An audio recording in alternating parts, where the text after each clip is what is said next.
দেখো আমি রুটি বানাচ্ছি। শুভ সকাল। এটা দিয়ে শিখতে গেলে কিনা হাতটা পুড়ে না, তার জন্য রুটিটা ফুলবে ভালো, তার জন্য আমি ন্যাকাটা দিয়ে শিখি। শুভ সকাল, গুড মর্নিং।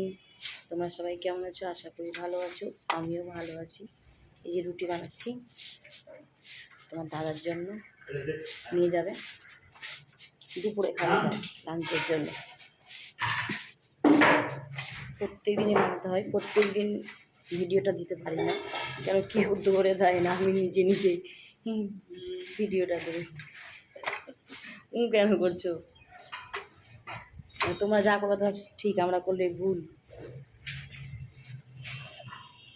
চাকুতে রুটিটা ফুলেছে দেখছো, আমি বেড়াতে ফুলাই না।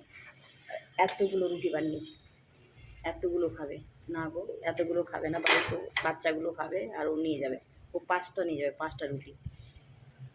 আর কিছু বেশি খাবে না, আর বাড়ির বাচ্চাগুলো খাবে, তার জন্য বানিয়েছি।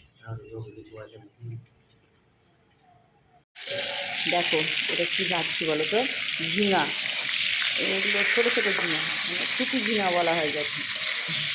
ঝিঙে সবজি খাবে না কিন্তু ভাজা খাবে, তাই ঝিঙাটা ভেজে দেবো রুটি দিয়ে।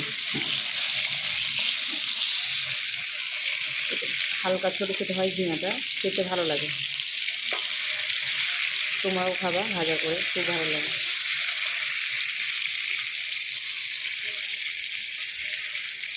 কী বলবো, নিজে নিজে ক্যামেরাটা ধরে আছে মোবাইলটা, তো তাই ঠিক করে হচ্ছে না ধরা।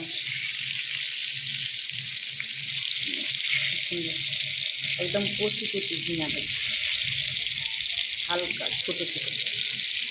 এই ঝিঙাটা নিয়ে এসেছে তোমার দাদাবাবু কালকে, তাই আমি আবার সকালে কেটে দিলাম, যে ওটা সবজি খাবে না ভাজা খাবে, তাই ভাজা করে দেবো রুটি দিয়ে। আর এটা বরবটিটা কেটে রেখেছি, এটা ভাজা করবে, আলু খাবে না। তোমরাও বাড়িতে বানিয়ে খাবে ঝিঙা ভাজা, ভালো লাগবে খেতে। এই যে দেখো ঝিঙাটা ভাজলাম না, ওই ঝিঙাটা তোমাদেরকে দেখাচ্ছি, পটলের মতন হয়ে গেল, অল্প, যেহেতু কেউ খাবে না, ও খাবে তাই ভেজে এরকম। আর এই যে বরবটি ভাজা করছি, রুটি ঝিঙা ভাজা আর বরবটি ভাজা, এটাই করে দিয়ে দেবো, দুপুরে খেয়ে দেবো। তোমরা সবাই ভালো থেকো, সুস্থ থেকো, সবাই সবাইকে লাইক কমেন্ট করো, সবাই সবাই পাশে থেকো। আর আমার তরফ থেকে তোমাদেরকে অনেক অনেক ভালোবাসা। আস্তে আস্তে কথাটা বলছি যে আশেপাশে শুনতে পাবে, তো বকাবকি করবে তোমাদের দাদা, তাই বাই, টাটা।